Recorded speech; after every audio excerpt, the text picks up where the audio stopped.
People really genuinely love Big, you know, outside of the fact that he was just such an incredible artist and just a genius to be able to do, you know, what he did.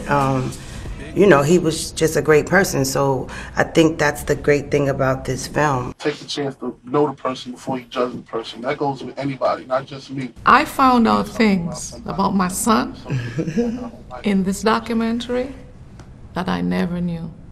So it was a healing process for me. I remember I sat, I stood, I rested my head on the stereo, and I just cried like a baby. And that was therapy for me. And I said, oh my God, that was a talented young man. I can fill you with real millionaires. His confidence gave so many guys confidence.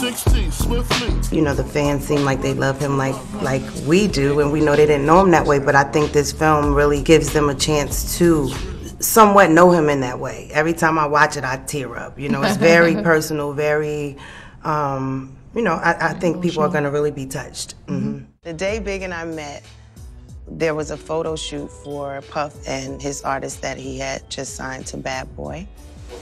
Tell Big to come out the meeting. I need Big now.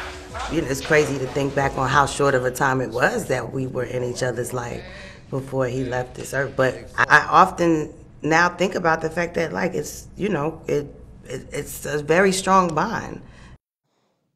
And he ended up asking me, could I take him back to Brooklyn, you know, when the photo shoot was over, because I had a car of my own, and he did not. I never embraced him as an artist, because I never knew him as an artist. I knew Christopher as my son, a son that I loved, and I know loved me, cared for me. So they are beautiful, beautiful memories.